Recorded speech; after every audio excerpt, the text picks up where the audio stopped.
समाज में कुछ ऐसे भी लोग हैं जो सेवा को ही अपना मूल मंत्र मानते हैं। मानव सेवा ही माधव सेवा है की तर्ज पर वे काम करते हैं। परंतु जो तन मन धन से मानव सेवा कर रहे हैं उनमें डॉक्टर मुकेश तिलगाम किसी परिचय का मोहताज नहीं है। डॉक्टर मुकेश तिलगाम ने 12 वर्ष तक अपनी सेवाएं अस्पताल को दी। उनके इस कार्यकाल में मरीजों की सेवा के साथ साथ और भी ऐसे कार्य होते रहे जो समाज के उन्नति के लिए जरूरी थे, परंतु उनके इस पद में रहते हुए कभी कोई विवाद नहीं हुआ। मंडला जिले में जो कमियां हैं उनमें स्वास्थ्य की अच्छी व्यवस्था, शिक्षा, आवागमन, पर्यटन का विकास, पलायन रोकना, रोजगार के साधन, सड़क ऐसी कमियां हैं जिसके बगैर क्षेत्र या जिले का विकास संभव ही नहीं है। उनकी लड़ाई के लिए राजनीतिक शस्त्र होना भी जरूरी है और सरकारी सेवा में रहते हुए समाज के विकास के लिए लड़ना असंभव है। ऐसे ही डॉक्टर तिलगाम ने अपने पद से इस्तीफा दे दिया। वैसे उन्हें दौलत व शोहरत की कोई कमी तो नहीं थी, परंतु लोगों की सेवा, समाज की सेवा करना ही उन्होंने अपने जीवन का मूल मंत्र बनाया था और इसके लिए उन्होंने अपने पद से इस्तीफा दे दिया और स्वतंत्र होकर एक सेवादार के रूप में निकल पड़े। डॉक्टर मुकेश तिलगाम से हम जानना चाहेंगे कि कैसे वे जिले में जो समस्याएं हैं उन समस्याओं के लिए वे लड़ेंगे और उनकी कमियों को पूर्ण करेंगे, जैसे अच्छा स्वास्थ्य, अच्छे स्वास्थ्य, शिक्षा, पर्यटन, विकास, पलायन को रोकना, रोजगार के साधन उपलब्ध कराना, आवागमन, सड़क, स्वच्छता व अन्य मूलभूत कमियों के लिए वे कैसे लड़ेंगे और समाज को वे क्या देंगे जिससे कि समाज एक विकास की धारा में जुड़ सके। आज हमारे साथ हैं डॉक्टर तिलगाम। इनका परिचय देने की तो मंडला वासियों को आवश्यकता नहीं है, लेकिन आज डॉक्टर तिलगाम मंडला में समाज सेवक के रूप में भी सामने आए हुए हैं, जहां पे देखा गया है कि हर क्षेत्र में आज ये तैयार रहते हैं, लोगों की सेवा में रत रहते हैं।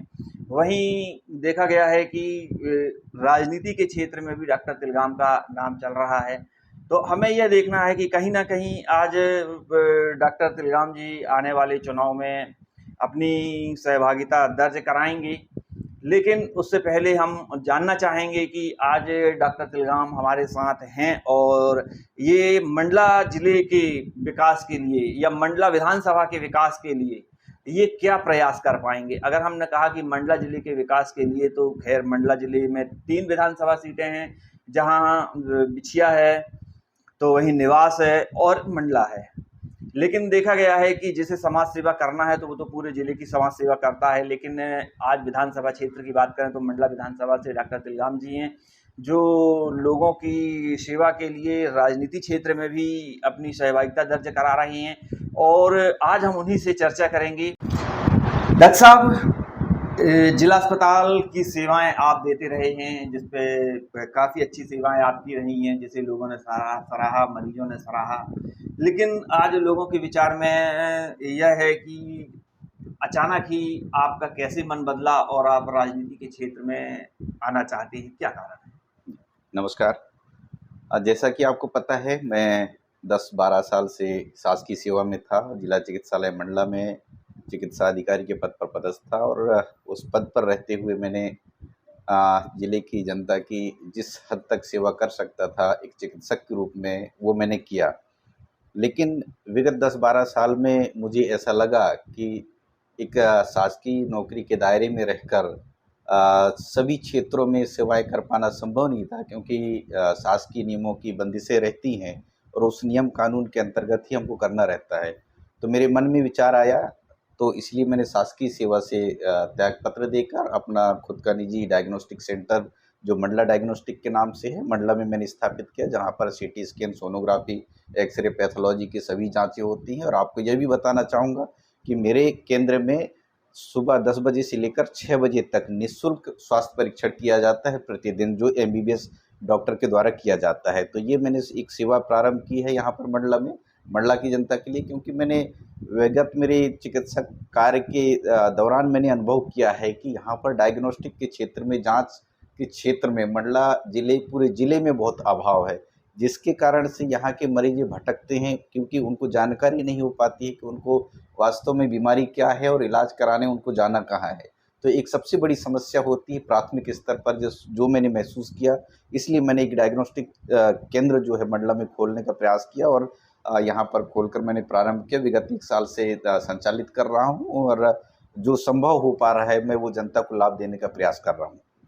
डॉक्टर साहब, जैसा कि मंडला में आप देख रहे हैं कि आप जिला अस्पताल में भी कार्यरत थे, उस समय भी जो स्वास्थ्य व्यवस्थाएं थी बहुत ही लचर थी। तो स्वास्थ्य व्यवस्थाओं में जैसे आपने अभी अपने सेंटर का विषय में आपने बताया है, आज यह मंडला विधानसभा की अगर स्थिति देखी जाए तो स्वास्थ्य व्यवस्थाएं बहुत लचर हैं। उसके लिए क्या प्रयास करेंगे आप? देखिए, ये बिल्कुल सच है कि जिस वक्त हम लोग ज्वाइन किए थे एक शासकीय नौकरी में, तो उस समय की जो स्वास्थ्य की परिस्थितियाँ थी उससे काफ़ी डाउनफॉल हुआ है, ये मैं मानता हूँ। लेकिन इसके लिए हमको विचार करना पड़ेगा कि हमारी क्या कमियाँ रही हैं, हमारी सर्विसेज में क्या कमी रही हैं, संसाधनों में क्या कमी रही हैं, सेवाओं में क्या कमी रही है और क्यों हमारा चिकित्सा का स्तर गिर रहा है। तो हमें कहीं न कहीं इस पर विचार करना पड़ेगा और जो भी प्रयास किए जा सकते हैं, जैसे वर्तमान में मेडिकल कॉलेज की बात चल रही है, तो ये निश्चित है कि मेडिकल कॉलेज जैसे चीज़ खुलने से स्वास्थ्य सेवाओं में थोड़ी बेहतरी आएगी। चूँकि हेल्थ एजुकेशन और हेल्थ एंड फैमिली वेलफेयर दोनों डिपार्टमेंट के नियम कानून कायदों में बहुत अंतर है, इसलिए हेल्थ एंड फैमिली वेलफेयर के जो नियम कानून है उसमें कई चीज़ें एक डॉक्टर के लिए फ़ीज़िबल नहीं है। तो इसलिए मेडिकल कॉलेज खुलने से स्वास्थ्य सेवाओं में काफ़ी बेहतरी आएगी, मैं ऐसा उम्मीद करता हूँ। डॉक्टर साहब, जैसा कि आज आप भी राजनीति के क्षेत्र में आ रहे हैं और पहले भी देखा गया है कि जो डॉक्टर थे वो भी राजनीति क्षेत्र में आ गए, वैसे ही धीरे धीरे मंडला जिले में जिला अस्पताल से डॉक्टर की कमी होती चली जा रही है और आज डॉक्टर की कमी है, जिसके कारण आज जिला अस्पताल की स्थिति कही जाए तो बहुत अच्छी नहीं है। तो उन डॉक्टरों के की व्यवस्था की जाए जिला अस्पताल में, उसके लिए क्या प्रयास रहेंगे? जी, बिल्कुल। डॉक्टर राजनीति में आ रहे हैं इसलिए डॉक्टर कम हो रहे हैं, ऐसा नहीं है। हमारे आने के बाद अनेकों डॉक्टर मंडला छोड़ के गए हैं, तो सभी लोग राजनीति में नहीं हैं, 1-2 लोग ही हैं। लेकिन जो लोग राजनीति में आ जाते हैं उनका ये दायित्व बनता है कि वो उस व्यवस्था को बेहतर करने के लिए प्रयास प्रयास करना चाहिए और चिकित्सकों की उपलब्धता कराने के लिए शासन से, प्रशासन से निरंतर प्रयास करने पड़ेंगे और उनके यहाँ रहने के साथ-साथ उनकी जो सर्विस जो प्रोवाइड करते हैं उसमें क्या परेशानी आ रही है, उस परेशानी को समझना पड़ेगा। कई चीज़ें हैं जो हमारी ट्राइबल डिस्ट्रिक्ट होने के नाते कई सुविधाओं का अभाव है, उनको कहीं न कहीं हमें किसी वैकल्पिक माध्यम से उपलब्ध कराना पड़ेगा, तभी एक चिकित्सक हमारे ज़िले में रुक पाएँगे। ये एक सबसे बड़ी समस्या है, जो बेसिक इंफ्रास्ट्रक्चर है, उनकी बेसिक सर्विसेज़ हैं, उनकी जो मूलभूत सुविधाएँ हैं, वो कहीं न कहीं उनका अभाव है, इसलिए भी चिकित्सक हमारे ज़िले से छोड़-छोड़ कर जाते हैं। डॉक्टर साहब, देखा गया है शिक्षा के क्षेत्र में भी इस बार जो बोर्ड परीक्षा के रिजल्ट आए वो बहुत अच्छे आए हैं, जिसमें बालिकाएं बहुत अव्वल रही हैं। मध्य प्रदेश की मेरिट लिस्ट में भी उनका नाम रहा है, लेकिन का देखा जाए तो मंडला में शिक्षा के लिए उतनी अच्छी व्यवस्था नहीं है। तो इस क्षेत्र में आपका क्या योगदान रहेगा? जी, बिल्कुल, सही कहा आपने। मैंने भी देखा कुछ बच्चों को, मैं अभी विगत 2 दिवस पहले नैनपुर में सम्मानित भी किया था, जो बच्चे काफ़ी अच्छे मार्क्स लेकर आए हैं और पूरे प्रदेश में अव्वल रहे हैं। तो निश्चित तौर पर हमारे ज़िले में अच्छी प्रतिभाएँ हैं, लेकिन उन प्रतिभाओं को आगे बढ़ने के लिए एक प्रॉपर प्लेटफ़ॉर्म नहीं मिल पाता है। तो इसलिए हमको एक उच्च स्तर की शिक्षा सुविधाएँ यहाँ पे उपलब्ध हो सके, कम से कम जिला स्तर पर हो सके, एक अच्छी इंस्टीट्यूट खुल सके, एक इंटरनेशनल स्टैंडर्ड की एक विद्यालय खुल सके और महाविद्यालय खुल सके, इसके लिए प्रयास करना पड़ेगा। क्योंकि सभी छात्रों के बाहर जाकर पढ़ पाना या बाहर से अध्ययन कर पाना ये संभव नहीं होता है। जिन लोगों जो सक्षम हैं छात्र वो चले जाते हैं, जिनके माता-पिता सक्षम हैं वो अपने बच्चों को बाहर भेज देते हैं, लेकिन जो बच्चे बाहर नहीं जा पाते हैं उनकी शिक्षा जो है वहीं रुक जाती है। इसलिए हमको प्रयास करना पड़ेगा कि हमारे स्थानीय स्तर पर शिक्षा के अच्छे इंस्टीट्यूट खुलें। डॉक्टर साहब, एक समस्या और जो मंडला जिले के सामने है, उस पे ये जिले भर की है हालांकि समस्या इस पे कि यहाँ पे मजदूरों का पलायन बहुत अधिक है और ये केवल अगर देखा जाए तो आप अकेले से तो संभव नहीं होगा या कोई एक व्यक्ति से संभव नहीं होगा कि वो पलायन रोक सके, क्योंकि मंडला जिले में जो है कि काम की कमी है। चाहे पंचायत स्तर पर देखा जाए या कोई और भी देखा जाए, इंडस्ट्रीज यहाँ पे है नहीं है।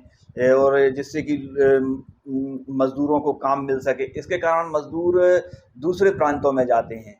तो आपके द्वारा मंडला विधानसभा के लिए क्या व्यवस्था की जाएगी कि हम अपने यहाँ के मजदूरों को यहीं पर रोक सकें? जी बिल्कुल। जैसा कि आपने कहा कि हमारे ज़िले से बहुत सारे जो मज़दूर वर्ग के लोग हैं उनका पलायन होता है। मैं आपको बताना चाहूँगा कि खाली पलायन ही नहीं होता है, पलायन के साथ-साथ उनका जहाँ पर पलायन करते हैं उन जगहों में बहुत शोषण भी होता है। समय-समय पर हमने देखा भी है कि उनको कैसे प्रताड़ित किया जाता है और वो कैसे शोषित होते हैं।